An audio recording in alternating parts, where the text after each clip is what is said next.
there is a sort of technology modernization and consolidation play that's critical to master. So you need to know how to do that. But you also need to know how to drive the right sort of governance, the right sort of flow of work with the teams that are executing within those portfolio companies.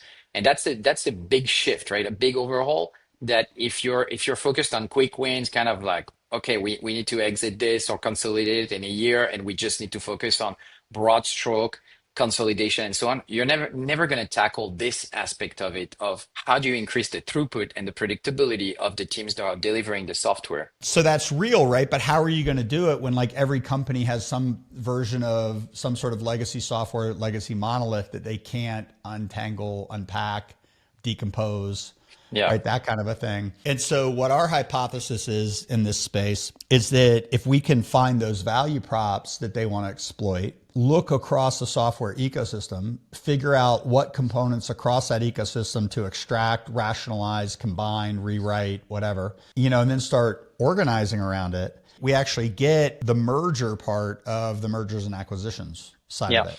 Because I think what you're alluding to in the old playbook is that there's a lot of merging of the business, but not necessarily merging of the technology. And in some companies, yeah, you could probably say, well, we're going to rip out your CRM and we're going to put everybody into Salesforce or SAP or something like that. But when the software is the product, what are you going to do there? That's where I think our offer really comes into play, is because when you can start to look at the business capabilities, the product capabilities, start to understand at least a hypothetical domain design of the technology stacks, start to figure out what to extract, rationalize, combine, align the technology to the business, Yeah. and then connect it up into the business problems they want to solve, then I think that's where we start to be able to win. The idea is that somebody in that roll up at some point is going to be left holding the bag and is going to have to run that company.